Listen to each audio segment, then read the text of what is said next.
নামাজ এত গুরুত্বপূর্ণ কেন? তো নামাজ নিয়ে আমাদের নিজেদের থিওরি বানানোর দরকার নাই। আল্লাহ তাআলা নামাজ সম্পর্কে আমাদেরকে কি জানাইছেন আমরা সেটা ফলো করি। নামাজ হচ্ছে আল্লাহ তাআলা বলতেছেন যে মুমিনের জন্য, মুসলমানের জন্য আল্লাহর সাথে এক ধরনের কানেকশনের চ্যানেল।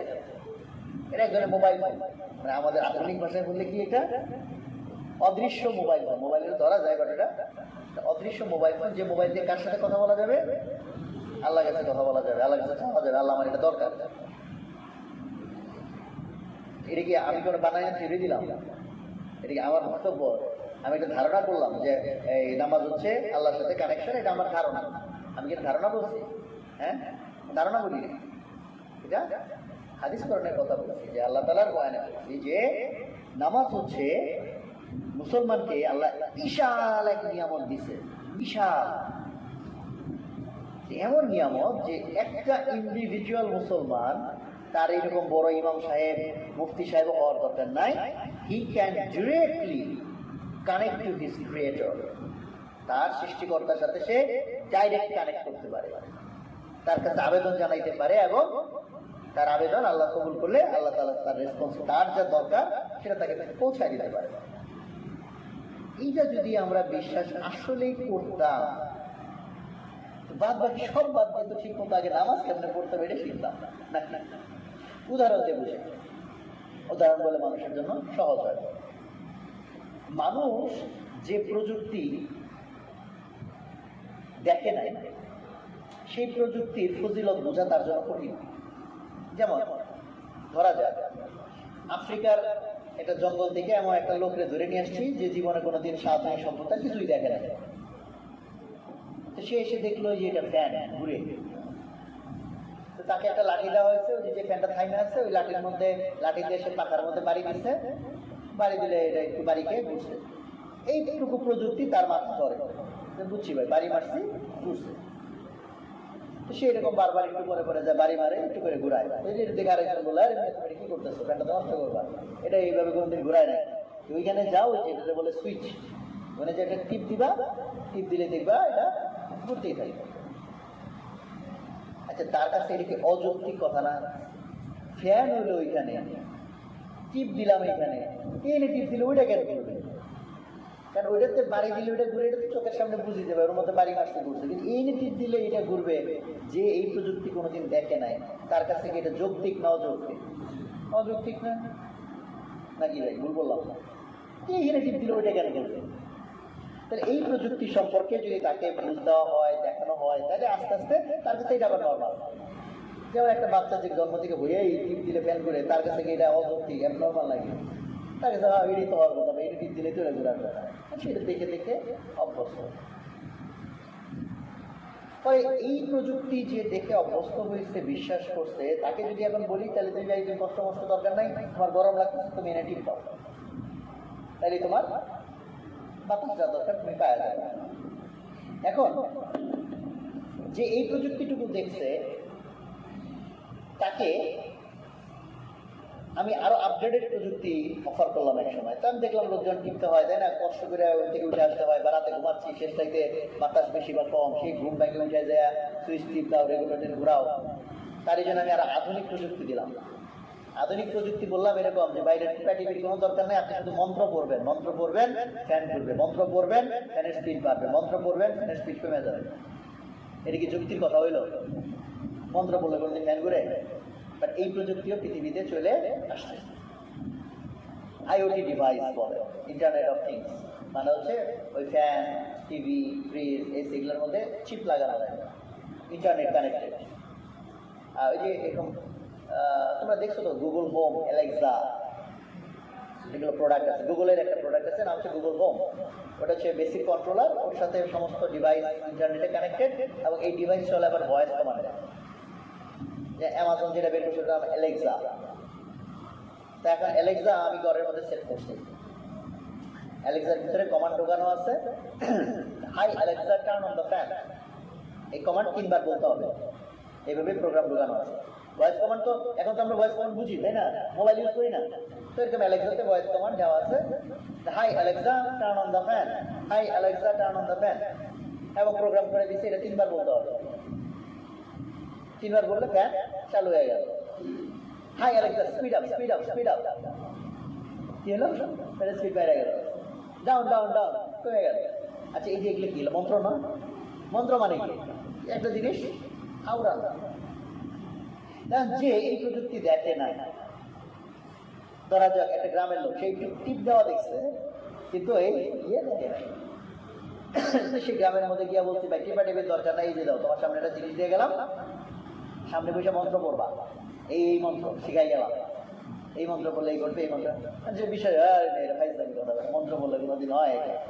এই জন্য সে মন্ত্র পড়ে না, ট্রাই দিচ্ছে বা টাই দিয়ে গেছে যত্ন করে, এই জন্য শোকেসের মধ্যে রেখে দিছে, সাজায়া মাঝে মাঝে ধোলাধুলি বলে পরিষ্কার করে, কিন্তু মন্ত্রোচ্চারণ করে না। তাহলে কি সে ফায়দা পাবে? পাবে।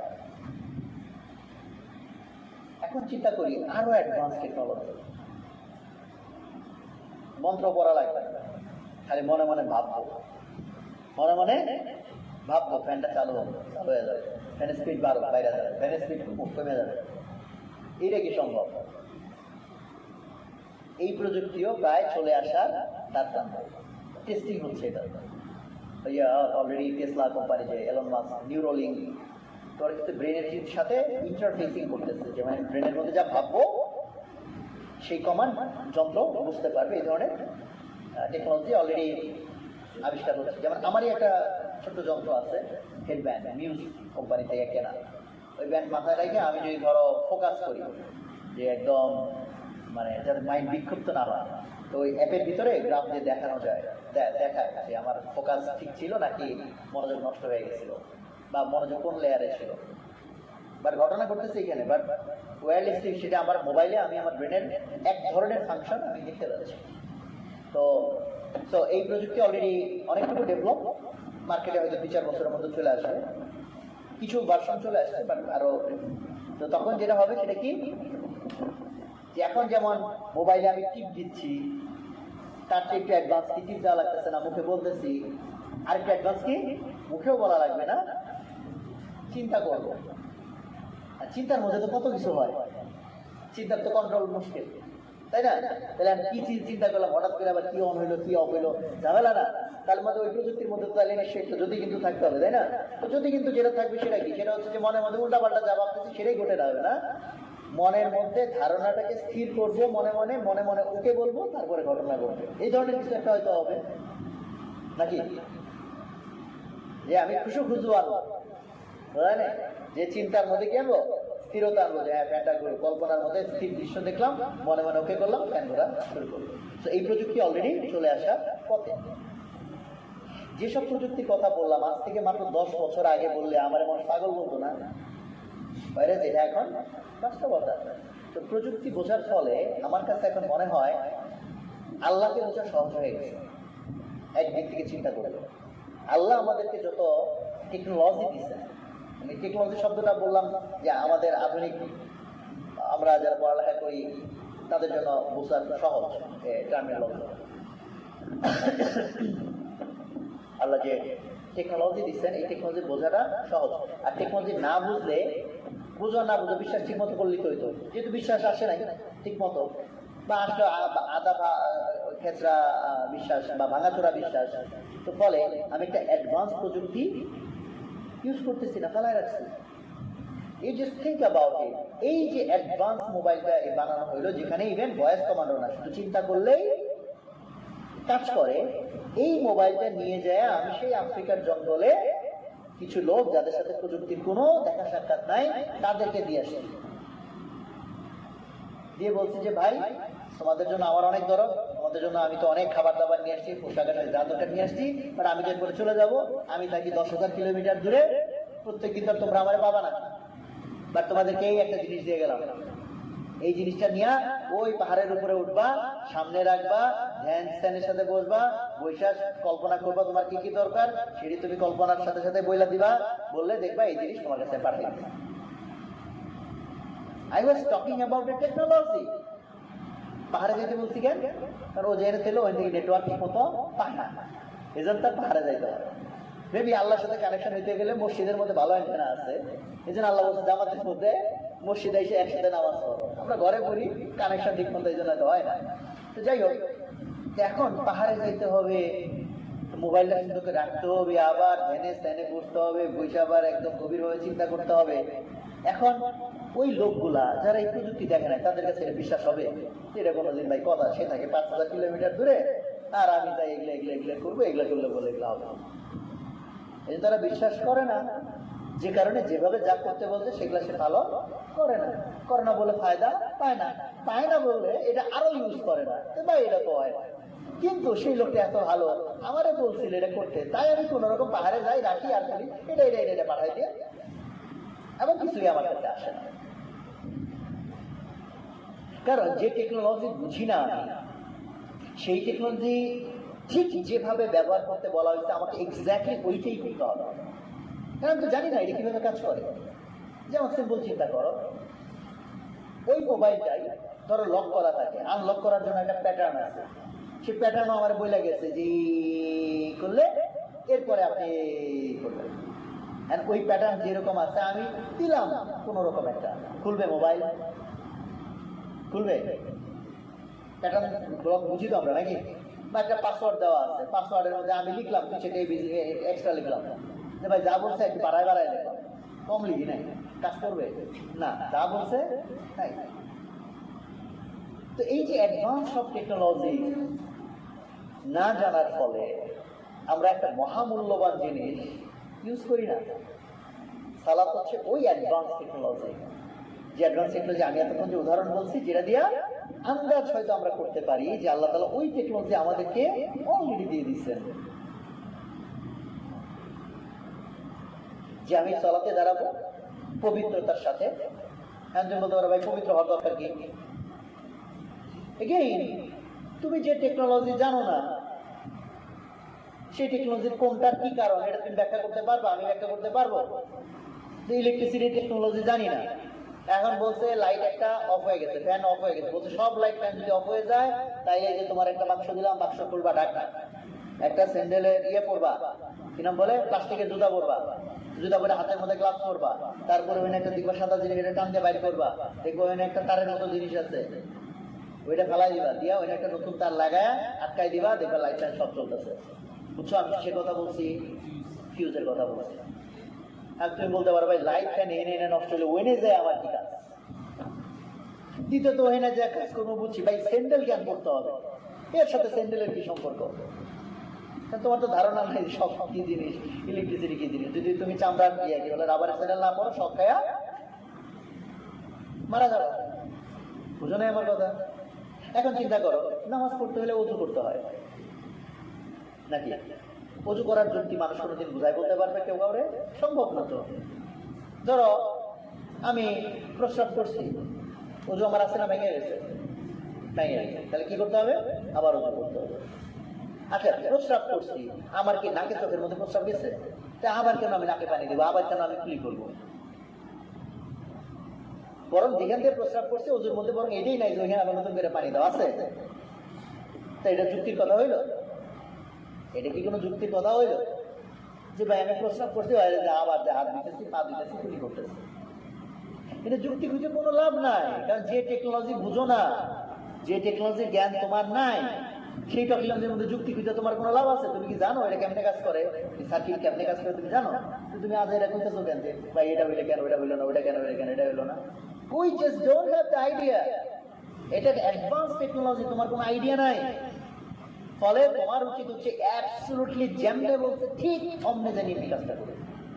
সুন্নাহর পাবলা, সুন্নাহর মধ্যে যা আছে আল্লাহ তো ঠিক যেমনে করছে, সাহাবারা কি ট্রাই করতেন? এক্স্যাক্টলি এরকম করে করতেন। জাস্ট লাইক এই যে মোবাইলের প্যাটার্ন, এক্স্যাক্টলি যে প্যাটার্ন দিলে মোবাইলটা আনলক হবে, ওই এক্স্যাক্ট প্যাটার্নই দিতে হবে, একটু এদিক সেদিক হইলে কাজ করবে না। তো আল্লাহ তাআলা এইসব টেকনোলজি দিয়ে দিচ্ছেন, যে টেকনোলজি যদি আমি ঠিক মতো পালন করি, তাহলে যদি আমি ইমানদার হয়ে থাকি, তাহলে আল্লাহর কথা সত্য এবং সত্য এবং সত্য এবং অবশ্যই অবশ্যই অবশ্যই সত্য, এটি বিশ্বাস রাখতে হবে কি হবে না? এই বিশ্বাস যদি আমার না থাকে, আমার ইমান থাকবে? আল্লাহ বলছে নামাজ হচ্ছে আমার সাথে তোমার যোগাযোগের মাধ্যম, এদিকে আমি বিশ্বাস করছি, তাইলে এই কথা কি ভুল হইতে পারে? কিন্তু আমি তো জীবনে কোনোদিন কানেক্ট হইতে পারলাম না, তাই না?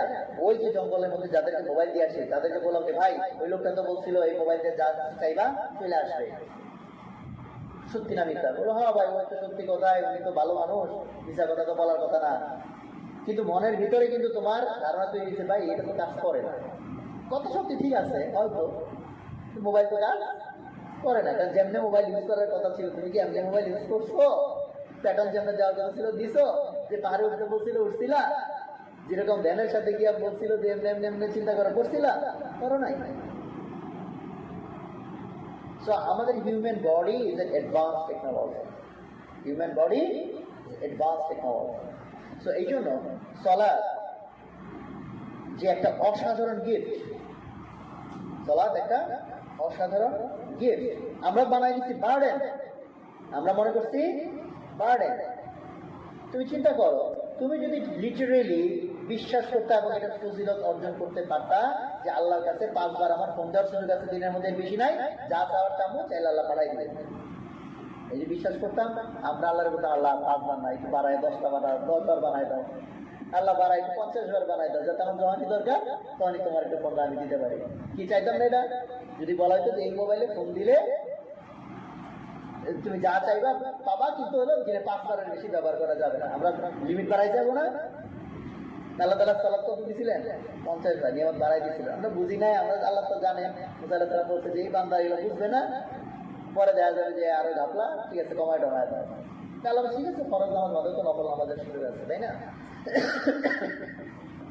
তো এই অ্যাডভান্স টেকনোলজিটাকে যদি আমরা ঈমান এনে থাকি, তাহলে যদি আল্লাহর সাথে আমার কানেকশন না হয় তাহলে বুঝতে হবে আমার সালাতের মধ্যে গ্যাপ আছে, সংযোগ হবে না, এই কথা সত্যি হইতে পারে না।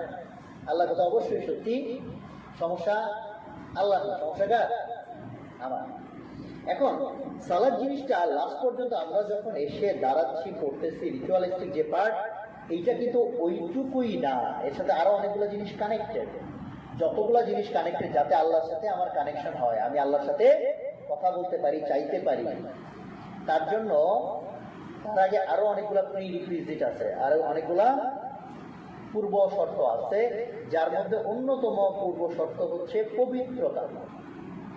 পবিত্রতা শব্দটা অ্যাকচুয়ালি রাইট ওয়ার্ড না।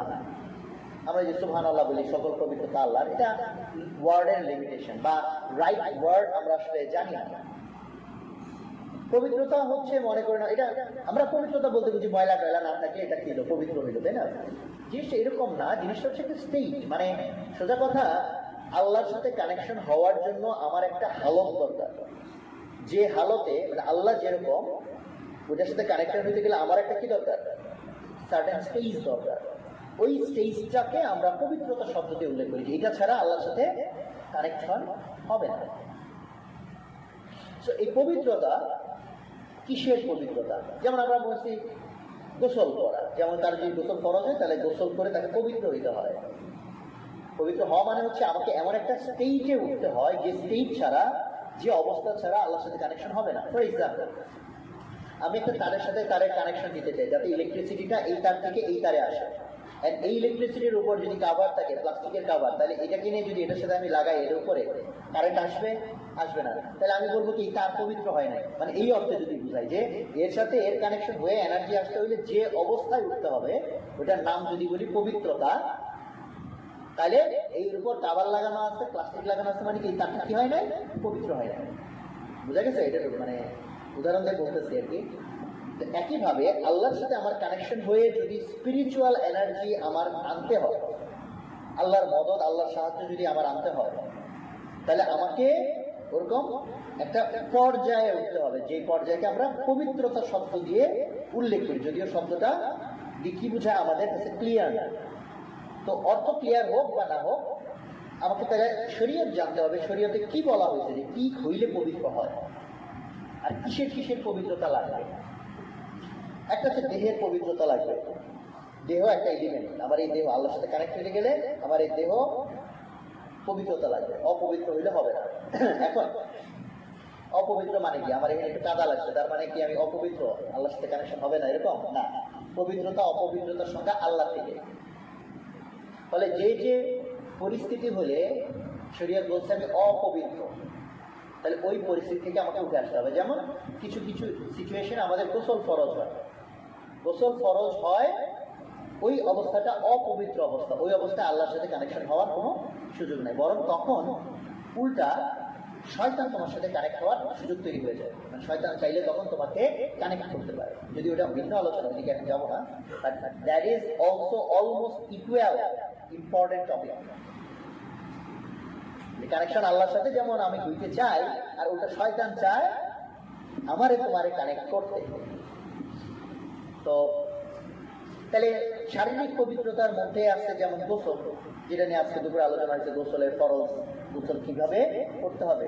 আমাদের এমন হচ্ছে তাবলীগে মুরব্বীর বয়স প্রায় 60 বছর, এসে পরে কান্নাকাটি শুরু করছে, সারা জীবন নামাজ পড়ছে, তার গোসলের পবিত্রতার মাসালা জানা ছিল না, গোসল করছে, প্রচুর পানি ঢালছে, বা গোসল হয় না। ফরজ গোসলের যে ফরজটুকু অন্তত আদায় করতেই হবে। তার মধ্যে একটা ফরজ কুলি করা, না না আমি এক বালতি কেন, এক ড্রাম কেন, এক হাল, এক পুকুর পানি ডালছি, কুলি করি নাই, পবিত্রতা হবে না। হ্যাঁ বলবা, আরে এটা কোনো কথা হলো নাকি, শরীরের মধ্যে এতগুলো পানি ডালা, মুখে নয় একটু পানি মিলে, তাতে কি হয়েছে আমার? কারণ তুমি কি এই সার্কিট সম্পর্কে জানো? এই সার্কিট কেমনে কাজ করে, এই টেকনোলজি কেমনে কাজ করে তুমি জানো? নাকি কেন পানি দিতে হবে, মুখে কেন পানি দিতে হবে, এটা যুক্তি খুঁজা কোনো লাভ নাই, বিকজ ইটস এ টেকনোলজি, যেটা সম্পর্কে আমাদের কোনো আইডিয়া নাই। দ্যাটস ওয়াই আমাদেরকে এটা ফলো করতে হবে। আল্লাহ বলছেন এইটা এটা করো, তাইলে পবিত্র হয়ে যাবে। একইভাবে অজু, অজু একটা পবিত্রতা টেকনোলজি। তো এইভাবে অজু করলে কি হবে, শরীর পবিত্র হবে। এবং ওই পবিত্র গোসলের পবিত্রতা যদি ফরজ হয়ে থাকে, আর অজুর মাধ্যমে যে পবিত্রতা, এই পবিত্রতা ছাড়া সালাত আদায় করা যাবেই না। মানে তুমি দালাইলা, ওটা সালাত হবে না, ওটা এমনি তুমি ব্যায়াম করছো, ব্যায়াম হচ্ছে, কিন্তু ওটা সালাত হবে না। তাহলে একইভাবে তাহলে আমার অজুর বিষয়ে যত্নবান হওয়া উচিত না? যে আমি একটা মোবাইল এখন অন করতে চাই, যেটা দিয়ে আমি আমার আল্লাহর সাথে কানেক্ট হব, আর যার কাছে সমস্ত ক্ষমতা, যিনি চাইলে সব করে দিতে পারেন, বা তার জন্য প্রিকন্ডিশন আমাকে পবিত্র হইতে হবে। তাহলে এটাকে আমার সিরিয়াসলি নেওয়া উচিত না? তাহলে ওজুটা আমার ওরকম সিরিয়াসনেসের সাথে করা উচিত। এবং শুধু ফরজ কেন, আমার সেক্ষেত্রে ইফ আই এম সিরিয়াস, আমরা একটা মোবাইল কিনে দিই, আমি মোবাইল হয়, তার উপরে কাবার লাগাই, তার আবার কি পাই, কি বাম্পার লাগাই, প্রোটেক্টর লাগাই, তাই না? কেন আমাকে সিরিয়াস, এটার বিষয়ে সিরিয়াস। তাহলে আমি যদি আমার সালাতের বিষয়ে সিরিয়াস হই, তাহলে আমি অজু গোসল এগুলোর বিষয়ে সিরিয়াস হবো। এটা গেল দেহের পবিত্রতা। ট্রুলি আল্লাহর সাথে কানেক্ট হইতে হলে আরো কয়েকটা লেয়ারের পবিত্রতা লাগবে। যেমন আমি যা খাচ্ছি সেটার পবিত্রতা লাগবে। যা খাচ্ছি পবিত্রতা মানে কি ভাই? সুষম খাদ্য। পবিত্রতা এমন একটা ওয়ার্ড যেটা অ্যাকচুয়ালি আমরা অর্থ বলতে পারবো না শরিয়াতে যা। এবং একটা হালাল খাবার, পবিত্রতার তো অবশ্যই সত্য খাবার কি হইতে হবে, হালাল হইতে হবে। কিন্তু হালাল বাট পবিত্র নাও হতে পারে না, উপার্জন বাদেও আরো অনেক লেয়ার আছে। যেমন কোরআনের মধ্যে কিন্তু আছে যে হালাল এবং তৈয়ব, দুইটা শব্দ, এবং যে মানে তোমরা এমন খাবার খাও যেটা হালাল এবং তৈয়ব। তৈয়ব মানে পবিত্র অর্থে আমরা তৈয়ব শব্দটাকে ইউজ করি। আবার সূরা কাহাফের মধ্যে আছে এই মুদ্রানি শহরে যাও এবং পিওর খাবার কিনে আসো, আস্কা, অনেক শব্দ আস্কা কাম, পবিত্র খাদ্য কিনে নিয়ে আসো। তো খাবার যদি আমাদের আলোচনা নামাজ, কিন্তু খাবারের মধ্যে একটু যাচ্ছি, কারণ হালাল খাবার শুধু যথেষ্ট না আমার সাথে কানেক্ট হওয়ার জন্য। হালালের সাথে খাবার পবিত্র হওয়াটা জরুরি। হালাল শুধু খাবার বা খাবার পবিত্র না, পিওর না, স্টিল আল্লাহ চায় কানেকশন হইলে হইতে পারে, হারাম তো হইলে হবেই না। কিন্তু যদি আমি ট্রুলি চাই দ্য কানেকশন, তাহলে আমাকে খাবারের পবিত্রতার বিষয়েও সচেতন হইতে হবে। খাবারের পবিত্রতা ইটসেলফ একটা ভাস্ট টপিক। সংক্ষেপে যদি জাস্ট বলে যে ভাই আমার এক লাইনে বলেন, তাহলে আমি বলবো যত বেশি অর্গানিক হয় কোনো খাবার তুমি সেটা ট্রাই করবা, যত বেশি আর্টিফিশিয়াল সেটা থেকে দূরে থাকবা। তার মানে আমি এই মশলা দিইনি আর্টিফিশিয়াল ফালতু খাবার হারাম, আর্টিফিশিয়াল খাবার মানে এরকম কোনো মশলা দিই না। আমি বলছি if you want to be the safe system এবং if you are really serious যে আমি আল্লাহর সাথে কানেকশন চাই, তাহলে খাদ্যের ক্ষেত্রে যত বেশি আর্টিফিশিয়াল জিনিস তুমি অ্যাভয়েড করবা। সিম্পল একটা জিনিস বলি একটু এই বিষয়ে একটু সিরিয়াস হওয়ার জন্য। একটা হাদিসের মোটামুটি অর্থ এরকম যে শেষ জামানায় আল্লাহ রাসূল সাল্লাল্লাহু আলাইহি ওয়াসাল্লাম বলতেছেন যে আমার উম্মতের মধ্যে কিছু মানুষ মদ খাবে। উম্মতের মধ্যে মদ খাবে মানে মুসলমান মদ খাবে। সাহাবারা অবাক হয়ে গেল, মুসলমান কিভাবে মদ খায়? আল্লাহ রাসূল বললেন তারা মদ খাবে কিন্তু জানবে না, মানে যে মদটা তারা খাবে সেটা তারা মদ মনে করবে না। এটা মদ বলতে ব্যাপকভাবে অর্থটা নিলে এমন হারাম কিছু খাবে সে, বা তার ধারণা হবে এটা হারাম না। এটা আতঙ্কিত হওয়ার জন্য যথেষ্ট যে আমরা আমাদের এই জামানায় এমন কিছু আমরা খাবো, অনেক কিছু মনে করবো এটা তো ভাই হালাল, কিন্তু সেটা আসলে হালাল ছিল না। এবং তাহলে এখান থেকে আমি তাহলে বাঁচবো কিভাবে? বাঁচার জন্য যারা যত সিরিয়াস হয়েছে তার জন্য সহজ হ্যাক, এটা হ্যাক্স বলবো, সহজ একটা বাইপাস রাস্তা হচ্ছে আমার চেষ্টা থাকবে যত বেশি আমি কি খেতে পারি, প্রাকৃতিক খাদ্য। কি খাদ্য? প্রাকৃতিক। আর যত বেশি আর্টিফিশিয়াল তত ওটা রিস্কি। আমি কিন্তু আবার বলতে হারাম বলি না, বলবো কি রিস্কি। যত বেশি প্যাকেট জাতের মধ্যে যাব দ্যাট ইজ রিস্কি। যেমন তোমার যদি অপশন থাকে ব্রয়লার মুরগি খাওয়া ভার্সেস কক মুরগি খাওয়া ভার্সেস একদম দেশি মুরগি যেটা ন্যাচারালি গ্রেজ, মানে চলে ফিরে খাইছে, তুমি যদি আসলে সুপার সিরিয়াস হও তাহলে তোমার উচিত হবে কষ্ট করে হইলেও দেশি মুরগি যেটা ঘুরে ফিরে বেড়ায় খায় এটার মাংস খাওয়া। গরুর মাংসের ক্ষেত্রেও খাসির মাংসের ক্ষেত্রেও একই কথা, যে প্রাণী ন্যাচারালি গ্রেজ, ওই ফার্মের মধ্যে আটকায়া বিভিন্ন রকম খাবার খাওয়ায় মোটা তাজা করে যে খাইছি, ওগুলা থেকে দূরে থাকতে পারলে ভালো ভালো সেই। তো যাই হোক, এই টপিক যেহেতু আজকের টপিক না, এটার ডিটেলসে যাচ্ছে না, বিকজ এটা আরো কন্ট্রোভার্সিয়াল আইডিয়া তৈরি হতে পারে। সোহাগ হয়তো বলে গেছে ভাই কি ফার্মের মুরগি খাওয়া হারাম, আমি কথা বলি না।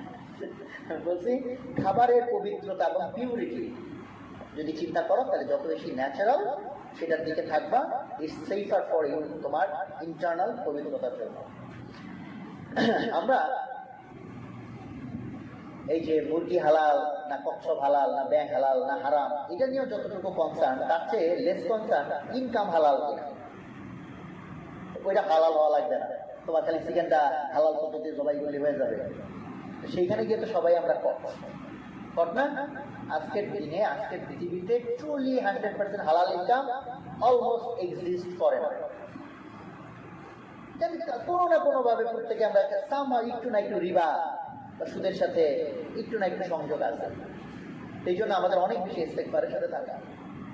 তোমার ইনকাম হারাম হালাল হইতে হবে। ইনকাম যে আমাদের কত ভাবে আমরা হারাম বানাই। একটা তো ভাই সুদ, দেখো সুদ নিয়ে না হয় তুমি অনেক কনসার্ন, আমার জন্য একটু পানি গরম করলে ভালো হয়।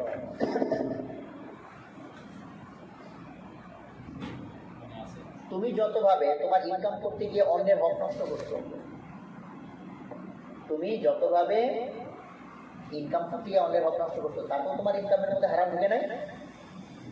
অফিসে তুমি শর্ত দিয়ে ঢুকছো, অফিস টাইমে অফিসের কাজ করবা, বসে বসে তুমি নিজের কাজ করতেছো, এন্টারটেনমেন্ট করতেছো, ফেসবুকের মধ্যে তুমি ভিডিও দেখতেছো, লাইক মারতেছো, শেয়ার মারতেছো, তোমার ইনকাম হালাল হয়েছে? হারাম ঢুকে গেছে, কারণ ওটা শর্তের মধ্যে ছিল না। আরো 100 রকম ভাবে আমরা বাংলা হক নষ্ট করি ইনকামের ক্ষেত্রে, ইনকাম হারাম হয়ে যায়। আজকের দিনে চলার যে আজকে আমাদেরকে কোনো কানেকশন দেয় না, এটার পিছনে অনেকগুলো কারণের মধ্যে এগুলো তো খুবই ইম্পর্টেন্ট কারণ। এবং দেখো তোমরা এই ঘটনা হয়তো শুনে থাকবা, মোস্ট প্রবাবলি ইমাম আবু হানিফার ঘটনা, যে কোনো একটা বাজারে হচ্ছে তার কিছুদিন আগে একটা ছাগল চুরি হয়েছিল বা কিছু, মানে আমার এক্সাক্ট ঘটনা মনে নাই, সারমর্ম বলতেছি।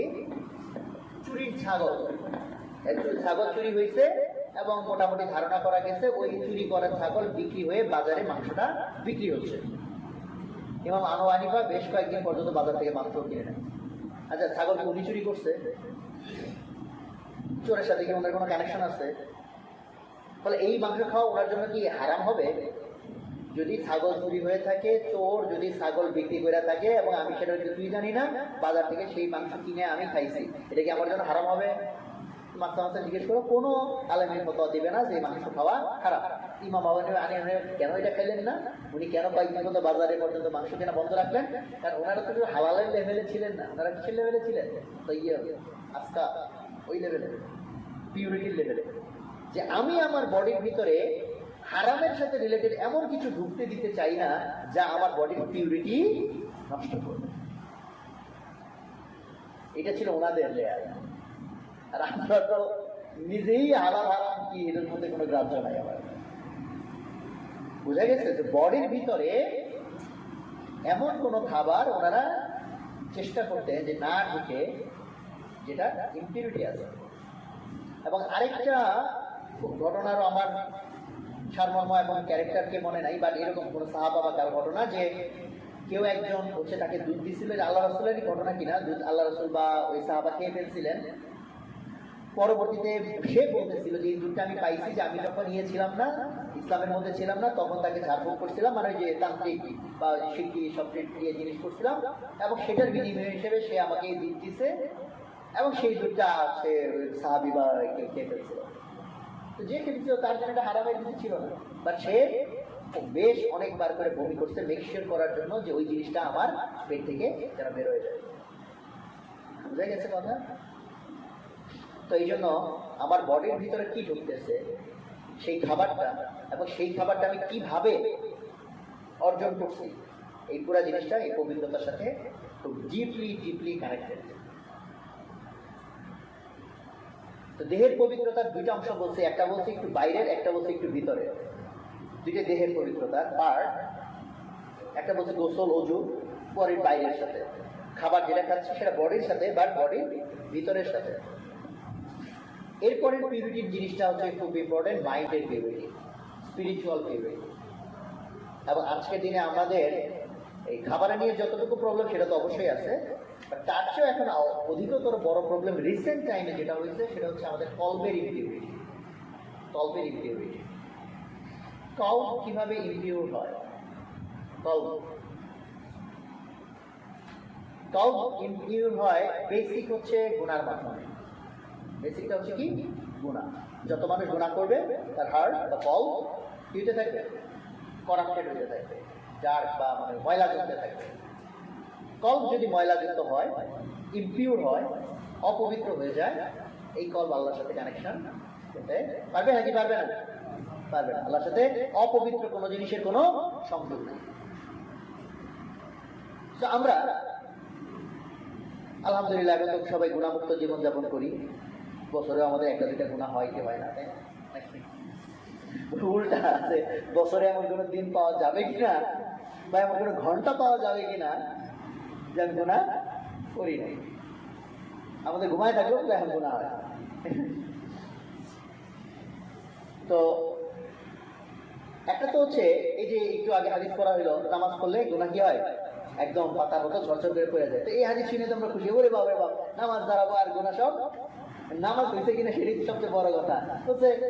নিশ্চয়ই নামাজ মানুষকে অশ্লীল এবং গর্হিত কাজ থেকে রক্ষা করে। গরম হয়েছে? একটু বিষয় দাও, পানি কি আছে নাকি বোতলের? আচ্ছা না, ওইটি দাও, আমি একটু পরে খাই। আচ্ছা, আমরা নামাজও করি আর অশ্লীল আর গর্হিত কাজের একটাও বাদ রাখি না, তাহলে কি আল্লাহর কথা মিথ্যা? আল্লাহ যে বলছে যে নিশ্চয়ই নামাজ মানুষকে কি করবে? অশ্লীল এবং গর্হিত কাজ থেকে রক্ষা করবে। তাহলে আল্লাহর কথা কি মিথ্যা হইতে পারে? তাহলে ব্যাখ্যা কি ভাই? আল্লাহর কথা তো মিথ্যা দেওয়ার সুযোগ নাই। তাহলে কি নামাজ হচ্ছে না? এত সহজ টেস্ট, নামাজ যে হচ্ছে না তার সহজ টেস্ট। কিন্তু হতাশ হতে যাবে না ভাই, হচ্ছে না বোঝাইয়ার চেষ্টা করে লাভ না, বরং চেষ্টা করে এটা হওয়ানোর পর্যায়ে নিতে হবে। আর যেহেতু ফরজ, অ্যাটলিস্ট আদায় করলে আল্লাহর কাছে উচিত আদায়, আল্লাহ হোক না, চেষ্টা তো করছিলাম, সময়টা খারাপ করে দাঁড়াই ছিলাম অত, তাই না? অন্তত উচিলা তো রাখতে হবে। তো গুনাহ যেটা ঝরাই দিবে, তো সেই জিনিসটা যেহেতু হচ্ছে না, গুনাহ ঝরে কি ধরে না ঠিক নাই। আর যদি সলাৎ আমার ঠিকও হয়, সেই সলাৎ যদি আমার গুনাহ ঝরাইও দেয়, সেটা কোন গুনাহ ঝরবে ভাই? সগীরা গুনাহ। কবিরা গুনাহ কি ঝরবে? ঝরবে না। এখন প্রচুর বর্ণনার ভিতরে এই সগিরা শব্দটা নাই, যেন কিছু গুণা ধরে যাবে। মানে আলেমরা ব্যাখ্যা দিচ্ছে যে ওটা মনে হয় সগিরা, তো কই তাহলে উল্লেখ কেন হইলো না? ওটার ব্যাখ্যার মধ্যে এটা একটা প্রমিনেন্ট ব্যাখ্যা যে মুসলমান যে কবিরা গুনাহ করবে এটা একটা কোনো কথার কথা নাকি, যেটা আবার উল্লেখের কি আছে? মুসলমান মানে তো কবিরা গুনাহ নাই।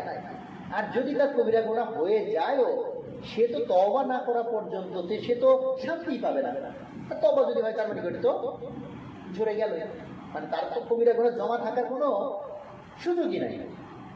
আর আজকে আমাদের মুসলমান আমরা সগীরা গুনাহ করার টাইমই বরং পাই না, কবিরা গুনাহ করে আমরা কোল পাই না, সগীরা গুনাহ কখন।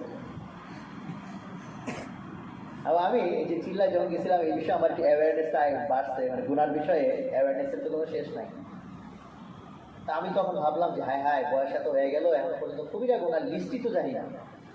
আমার কবি গুণা হয়েছে কি হয়েছে তার জন্য তো আমার এখানে লিস্টটা দরকার, ভাই কি কি গুণাকে কবিরা গুণা বলে। ও মায়ের ভাই লিস্ট নিতে গিয়া তো আমার হাত অবস্থা অবস্থা, একটা বইতে পাইলাম 70টা লিস্ট, তার মধ্যে দেখলাম যে অনেকগুলার সাথে সংযোগের কিছু নাই, আর বেশ কয়েকটা নিয়ে চিন্তিত হওয়ার বিষয় আছে। তারপরে পাইলাম 100টার লিস্ট, তারপরে পাইলাম 467টার একটা লিস্ট। 467টার লিস্ট দেখতে গিয়ে দিয়ে হাত অবশ হয়ে যাইতেছে। অহংকার করা একটা কবিরা গুণা, প্রচুর মানুষের জানাই নাই।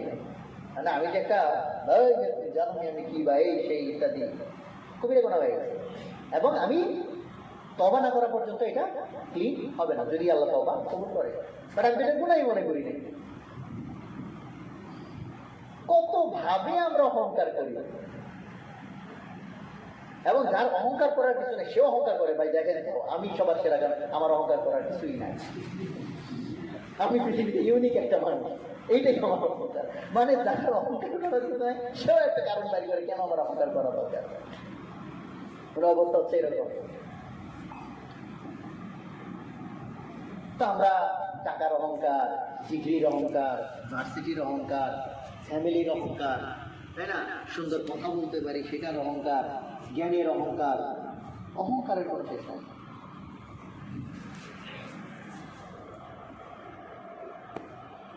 তাহলে আমার হার্টের কি অবস্থা, কলবের কি অবস্থা?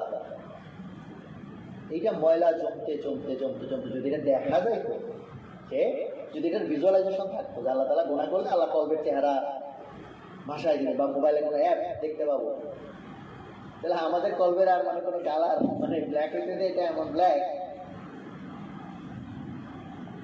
এখন বান্দা যে গুনাহ করবে আল্লাহ তাআলা তো জানেন, এবং আল্লাহ তাআলা সবকিছুর জন্য সমাধান দিয়ে দিচ্ছেন।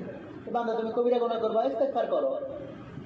আচ্ছা একবার কবিরা গুনাহ করছে, ইস্তেগফার করছে, আল্লাহ তুমি মাফ করে দাও, ভুল হয়ে গেছে, আমি আর করবো। একদম সিনসিয়ারলি আমি আল্লাহরে বলছি আল্লাহ আর করবো, কিন্তু পরের দিন এই গুনাহ আবার করে দিচ্ছি। আর কি তওবা করার সুযোগ আছে? হ্যাঁ নাই না, আছে আছে।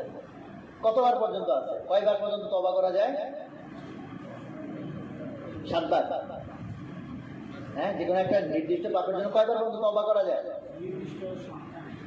হ্যাঁ, আনলিমিটেড। বান্দা যতক্ষণ টায়ার্ড না হয়, আল্লাহ টায়ার্ড হয় না। যে আমি ভাই এই গুনাহটা আমি 1 লাখ বার করছি, আর 1 লক্ষ বারই পার করে আমি আবার অনুতাপ হয়েছে, আল্লাহকে সিরিয়াসলি আমি আবার মাপ চাইছি। মানুষ হলে নর্মাল আমরা যদি হইতাম ভাই জমি পাইছো না, প্রতিদিন করবো আর আল্লাহ মাফ করে দেবো, কিন্তু দিল থেকে মন থেকে চাইতে হবে। এমনি না আগে থেকে প্ল্যান করছি যে গুনাহ করবো আর মাপটা আমি, তো ওটা হলে কি তবা হবে? তবা মানে কি সিনসিয়ার যে না আল্লাহ আমি আর এটা করবো। তারপরও যদি ময়লার কিছু এখানে ছোপ লেগে থাকে সগীরা গুনার কারণে, কবিরা গুনাহ লম্বা সময় করার কারণে, আল্লাহ তাআলা সেটাও ক্লিন করার জন্য আমাদেরকে বলে দিচ্ছেন। কোরআন তেলাওয়াত, জিকির, জিকির অনেক বড় আমল হার্ট ক্লিন করার জন্য। যেমন আমাদের প্রচুর মানুষ চোখ দিয়ে কখনো পানি পড়ে না, আল্লাহর কাছে চাইছি, হাত তুলছি, বছরে হয়তো 365 দিন চলে গেছে, আমার একবারও চোখের পানি পড়ে নাই। So you need to be concern, তোমার হার্ট অলরেডি করাপ্টেড। এমন পরিমাণ ময়লা জমছে, এটা নরম হয় না, আর এটা নরম না হলে চোখ দিয়ে পানি পড়বে না। এগুলো বাহ্যিক সিম্পটম, এগুলো বাহ্যিক সিম্পটম। বাট আল্লাহ তাআলা এটা সমাধান দিচ্ছে, তুমি জিকির করো, জিকির করো, জিকির করো।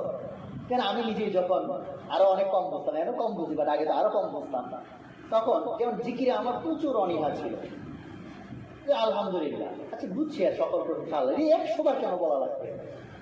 আমিও বুঝছি আল্লাহ বুঝছে, লা ইলাহা ইল্লাল্লাহ বুঝছি আল্লাহ এক, আমিও বুঝছি আল্লাহ বুঝছে, এই যে 100 বার কেন পড়া লাগবে, 33 বার কেন পড়া লাগবে, বা অতবার কেন পড়া লাগবে? ওই যে বলছি টেকনোলজি না বুঝলে যা হয়।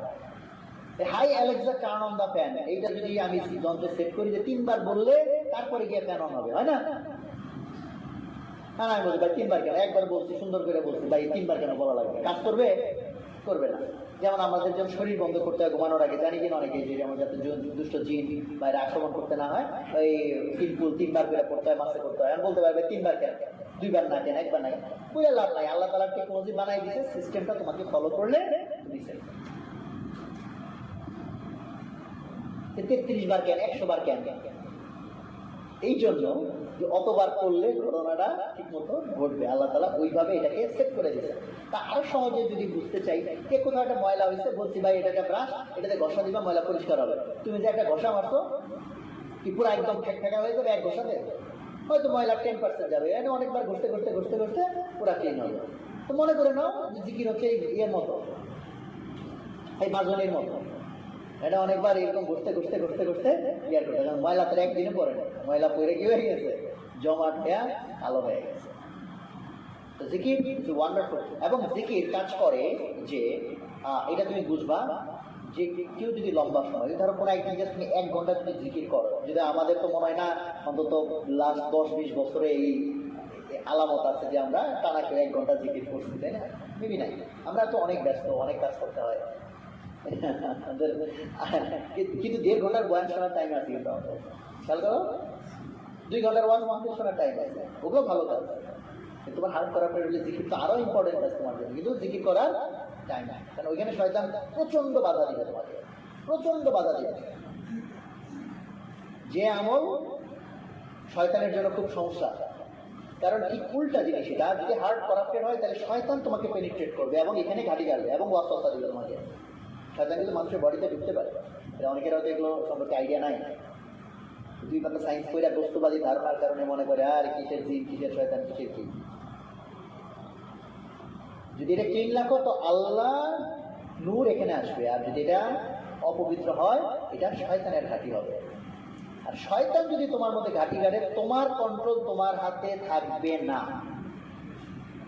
কোনো একটা লোকের হার্ট যদি করাপ্টেড হয়, কাউন্ট যদি করাপ্টেড হয়, ডার্টি হয়, সে ধরো মাত্র ওয়াজ মাহফিল শুনছে, অথবা সে এই মুহূর্তে মোটিভেটেড যে ভাই একটা হারাম দৃশ্য বা একটা এরকম নিয়ে যাচ্ছে বা কিছু একটা, আমি টাকা পাবো, হি ক্যান নেভার কন্ট্রোল। ও ভাবছে আমি তাকাবো না, ইভেন দোয়া দরুদও করতেছে, দেখবা যে কেউ যেন ওর মাথায় ধরে ওরে ঘোরাই। Maybe some of you can even relate what I mean. তোমার কন্ট্রোল তোমার হাতে থাকবে না। তুমি 100 বার বিভিন্ন রকম পণ করবা, আমি এটা করবো ওইটা করবো, ইভেন নর্মাল কাজ, প্রোডাক্টিভিটির কাজ পারবা, বারবার ল্যাপ করাই দিচ্ছে। আল্লাহ তাআলা আমাদেরকে সমস্ত টেকনোলজি দিচ্ছে, কেমনে আমি শয়তানকে মাইনাস করবো আর কেমনে আল্লাহর সাথে কানেক্ট করবো। আর আমরা কি উল্টা গুলা করছি, কেমনে আমি আল্লাহ থেকে দূরে থাকবো আর শয়তানকে সুন্দর একটা বাসস্থান বানাই দেবো। আসো ভাই শয়তান, তুমি আমার মধ্যে, তাহারে তোমার থাকা খাওয়ার জায়গা নেই, তুমি থাকো আমার কাছে থাকো, লিটারেলি। এবং আমরা এগুলোকে কিছুই মনে করি না।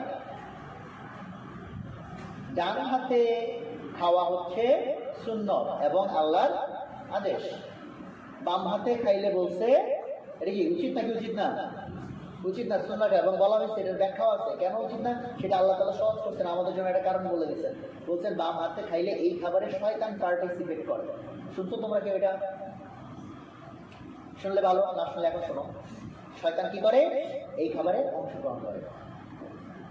তুমি ভাবলা আমি আধুনিক সাইন্টিফিক মানুষ, আমি এটা পরীক্ষা করে দেখতে চাই, এটা 100 গ্রাম পানি খাইছি আর এরকম খুবই সূক্ষ্ম স্কেলে আমার ওজন আবার মাপা হবে, 100 গ্রাম ওজন আমার সাথে যুক্ত হয়েছে কিনা, তাইলে বোঝা যাবে এই খাবার শয়তান খাইছে কি খায় না।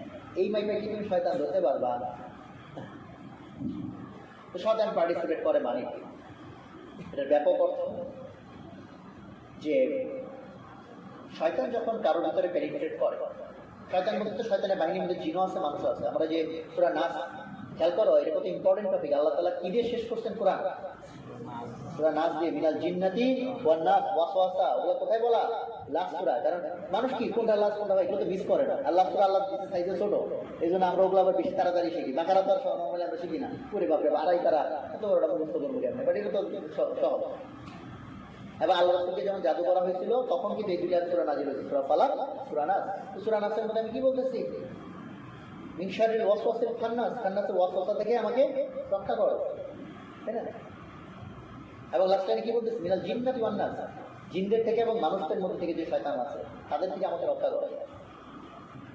তো জিন শয়তান দেখে তো আমরা দেখতে পাই না, they can connected our body, তারা আমাদের বডিতে কানেক্টেড করতে পারে, ব্রেনের ভিতরে ঢুকে যেতে পারে, রন্ধ্রে রন্ধ্রে ট্রাভেল করতে পারে, শরীরের ভিতরে প্রবলেম ক্রিয়েট করতে পারে। আবার এগুলো আমার বানোয়ার কথা না, হাদিস কোরআনের কথা বলতেছি।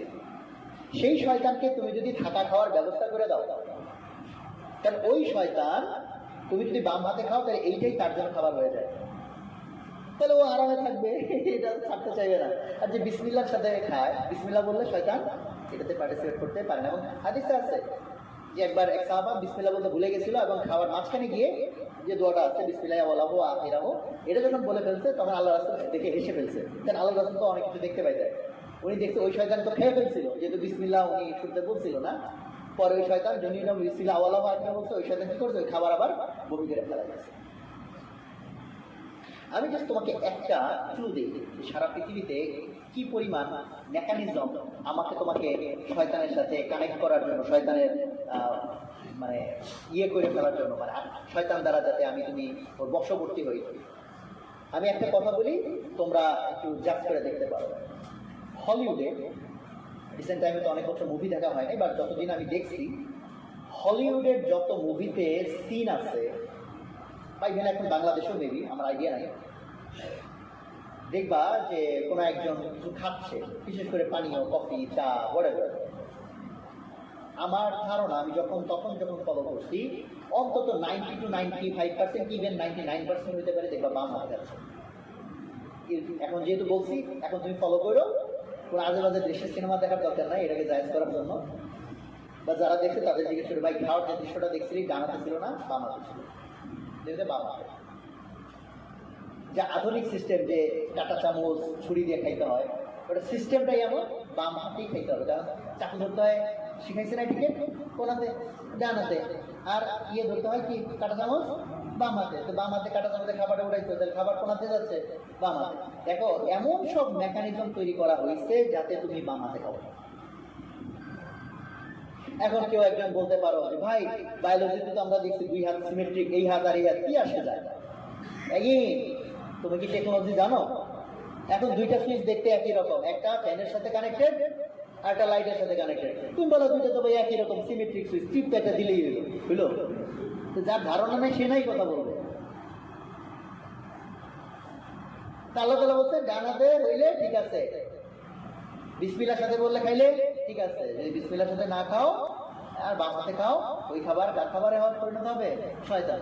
শয়তান যদি এখন খুঁটি গাড়ে, তাহলে দেখো এখন নেগেটিভ ফিডব্যাক লুপের মধ্যে পড়ে যাবে। তোমার গুনার কারণে শয়তান তোমার ভিতরে ঢুকছে, সেই শয়তান ঢুকে তোমাকে যে আরো গুনাহ করাচ্ছে, সেই গুনার কারণে তোমার হার্ট আরো করাপ্টেড হচ্ছে, শয়তানের খুঁটি আরো শক্তিশালী হচ্ছে। তো তুমি যদি এখান থেকে বেরোইতে চাও, তোমাকে তাহলে শক্তিশালী অ্যাক্টিভ এফোর্ট দিতে হবে এটাকে ক্লিন করার জন্য, শয়তানটাকে বের করার জন্য। শয়তানকে বের করার অনেক রকম প্রক্রিয়া আছে। শয়তান যেগুলো সহ্য করতে পারে না সেই সব কাজ করতে হবে, তেলাওয়াত করতে হবে, তেলাওয়াত শুনতে হবে, জিকির করতে হবে, ডান হাতে খাইতে হবে। ওর জন্য তখন মানে বলাই হচ্ছে যে মুমিনের শয়তান দেখতে হইল যে ধর একটা লোকে না খাওয়াই রাখছি, গোসল করতে পারে না, মানে চুল উস্কু খুস্কু শুকাইয়া জীর্ণ শীর্ণ, বলছে মুমিনের ভিতর যদি কোনো শয়তান থাকে ওর অবস্থা হয় এরকম। কেন? খাবার খেতে পারতেছে না, হ্যাঁ, ওর জন্য কোনো ফ্যাসিলিটিস নাই। যদি ঢুকে পরে একসময় ও বিরক্ত হয়ে ও বের হয়ে যায়। আর আমি ওরে ঢুকাইছি আর সুন্দর খাওয়ায় পাশায় একটা সুন্দর ব্যবস্থা করে রাখছি, ও কি যাবে না আরো সুন্দর গাড়ি কাটবে? গাড়ি তো গাড়বে, ওর আরো বন্ধু বান্ধব এলাই তারা আছে, তাদেরকেও ডাকবে, ভাই তোমরাও আসো, সুন্দর একটা গাড়ি পাওয়া গেছে, আসো ভাই আমরা ভাই বেড়াদারা মিলা একসাথে সমাজ প্রতিষ্ঠা করিয়ে ভিতরে শয়তানের সমাজ প্রতিষ্ঠা করি। বলতেছি ক্যাজুয়াল ল্যাঙ্গুয়েজে, বাট থিংস আর সিরিয়াস। এই বর্তমানে তোমাদেরকে একটা জিনিস বলি, শয়তান যদি কারো বডিতে পেনিট্রেট করে, যতগুলো প্রবলেম হয় অনেক রকম, তার মধ্যে সবচেয়ে কমন হচ্ছে ডিপ্রেশন, এবং ডিপ্রেশন থেকে সুইসাইডাল টেন্ডেন্সি পর্যন্ত। ডিপ্রেশন এবং সুইসাইডাল টেন্ডেন্সির অনেকগুলো মেডিকেল কেস, ওটার সাথে শয়তানের আক্রমণের সম্পর্ক নাই, বাট আমার এক্সপিরিয়েন্স ওয়াইজ মেজরিটি কেস শয়তান আক্রমণ থেকে বা জিনের আক্রমণ থেকে। And we don't have any. তুমি ওষুধ খাবা, ডিপ্রেশন কাটে যাবে, যতক্ষণ ওষুধের উপরে আন্ডারে থাকবা, কিছুটা থাকবা, ওষুধ নাই আবার, এবং ডিপ্রেস হইতে হইতে, কারণ শয়তান চায় মানুষকে দিয়ে যদি সে সুইসাইড করাইতে পারে তাহলে তার মিশন একদম 100% অ্যাকমপ্লিশড। কারণ মানুষ যদি বেঁচে থাকে তাহলে লাস্ট মোমেন্টেও সে তওবা করতে পারে, কিন্তু সুইসাইড করে বলে গেছে আর কোনো চান্স আছে নাই, মানে গ্যারান্টেড জাহান্নাম। শয়তানের টার্গেট, শয়তান যে প্রবলেমগুলো তৈরি করে তার মধ্যে একটা অন্যতম হচ্ছে ডিপ্রেশন, যে কারণে গ্লোবালি সারা পৃথিবীর মানুষ এখন যে পার্সেন্টেজে ডিপ্রেসড, পৃথিবীর ইতিহাসে ডিপ্রেশন কখনো এর কাছে ধারেও ছিল না। ওয়াইরাস দেখো, এটা ইলজিক্যাল হওয়ার কথা যে পৃথিবী আমরা যা কিছুকে সুখের উপাদান মনে করি, যেমন ভালো খাইতে পারা, ভালো একটা ড্রেস, ভালো একটা বাসস্থান, সুন্দর একটা গাড়ি, মানুষ কি দিনে দিনে এগুলো অনেক বেশি অর্জন করছে না? আমাদের দাদা বা তার জবাব, তারা কি আমাদের মতো ভালো জিনিস খাইছে, এরকম ড্রেস পরছে, অনেকগুলা ড্রেস, গাড়িতে জীবনে চড়ছে, এসি, আমাদের মতো লাক্সারি? তারা কি আমাদের মতো হতাশ ছিল? ডিপ্রেস ছিল না। তারা আমাদের সব আছে, আমরা ডিপ্রেস। যে বইটা পরে সেও ডিপ্রেস, যে মেডিকেলে পরে সেও ডিপ্রেস, যে স্বাস্থ্য পরে এও ডিপ্রেস। কারণ না থাকলে যে কি কারণে যে আমি ডিপ্রেস না, এটা নিয়ে আমি ডিপ্রেস, এর একটা বড় কারণ। এই কারণটার একটা লজিক্যাল ব্যাখ্যাও আছে। শয়তান চায় তোমাকে কম্পারিজনের মধ্যে ঢুকাইতে, তোমাকে কিসের মধ্যে ঢুকাইতে? কম্পারিজনের মধ্যে ঢুকাইতে। সে এই পাপটা সে করছিল, বলছিল আদম মাটির তৈরি, আমি আগুনের তৈরি। কম্পারিজনে ঢুকাইলে তুমি ডিপ্রেস হবা, ওই সুযোগে সে ঢুকে তোমাকে আরো ডিপ্রেস করতে করতে সুইসাইডাল কেস পর্যন্ত নিবে। তো যাই হোক, যেটা বলতেছিলাম যে আল্লাহ তাআলা যত বিধিবিধান দিচ্ছেন এটা আমার তোমার উপকারের জন্য, আমার তোমার সেফটির জন্য, আর আমরা সেটা না বুঝতে পেরে এটাকে মনে করে দিচ্ছি বার্ডেন। এই এত আইন কানুন কেন, এত কিছু কেন? We are not serious. তাহলে একে আল্লাহ তাআলা সমস্ত বিধিবিধান দিচ্ছেন, how can I protect myself from the attack of শয়তান, আর উল্টা দিকে how can I connect to my creator, যেটার জন্য ওই আলোচনাটা আগাচ্ছিল। সো হার্টের পিউরিটি নিয়ে কথা বলতেছিলাম, হার্টের পিউরিটি। সো হার্টের purity must to connect to it creator, আর এটা যদি রং হয়ে যায় তাহলে মোটামুটি must will be a attack, মানে টার্গেট অফ শয়তান।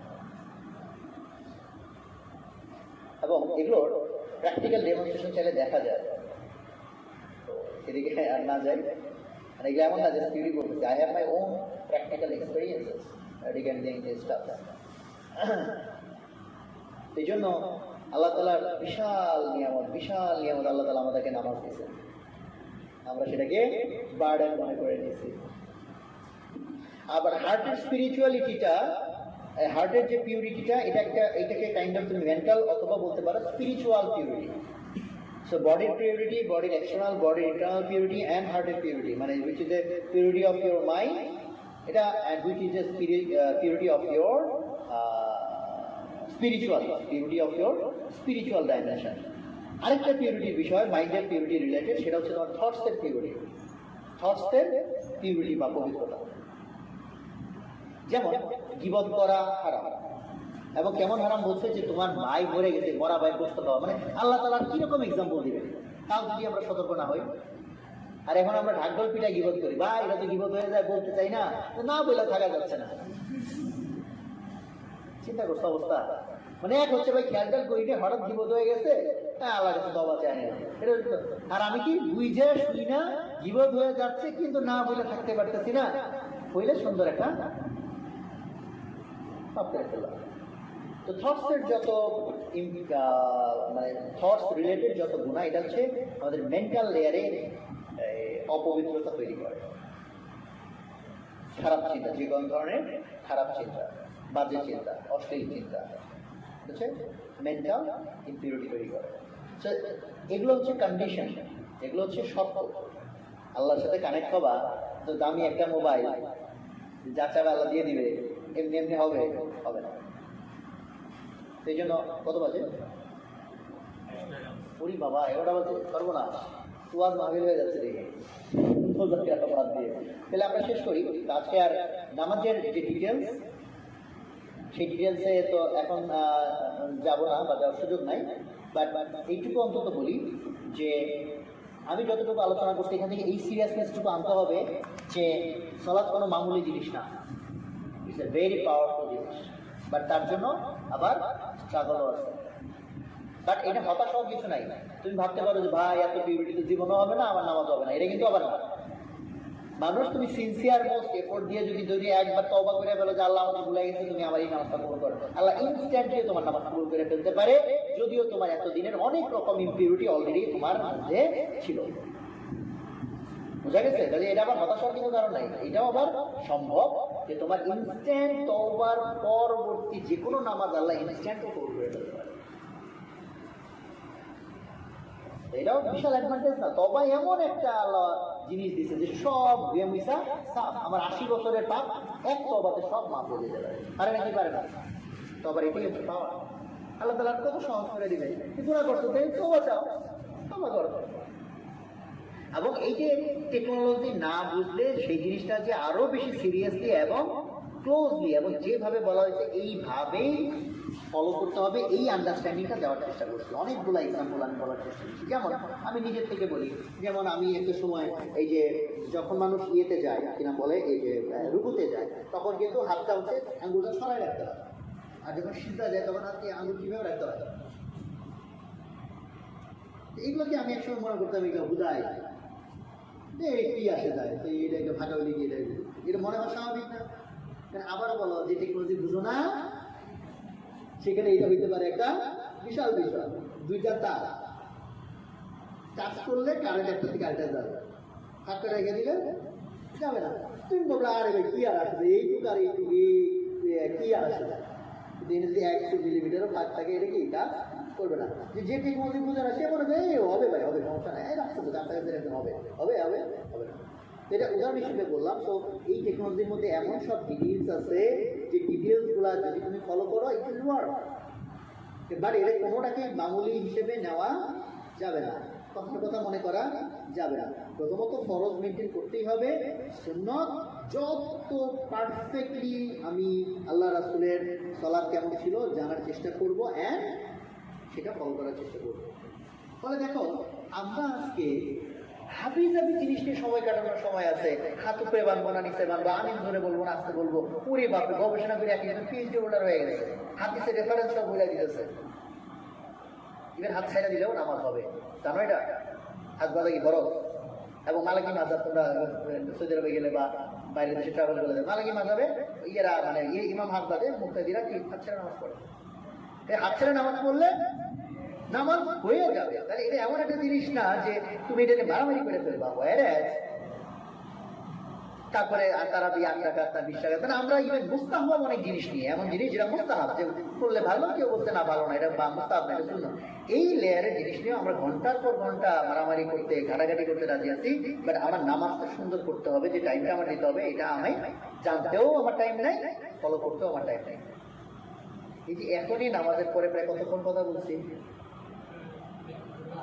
হ্যাঁ, প্রায় 1.5 ঘন্টা।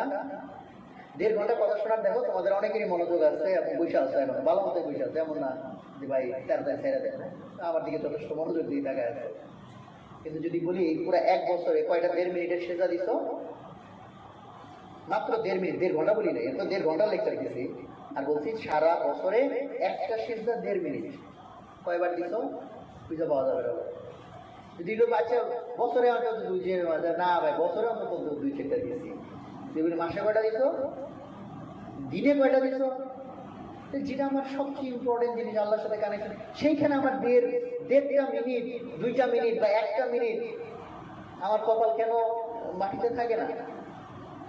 আল্লাহ বলছে যে সিজদা হচ্ছে ওই অবস্থান যে অবস্থানে তুমি আমার বান্দা সবচেয়ে ক্লোজ কানেকশনে চলে আসবে, মানে এত কাছে যে আল্লাহ এইবার দাও, এই যে আমি তোমার এনে আছি, but we don't take it seriously.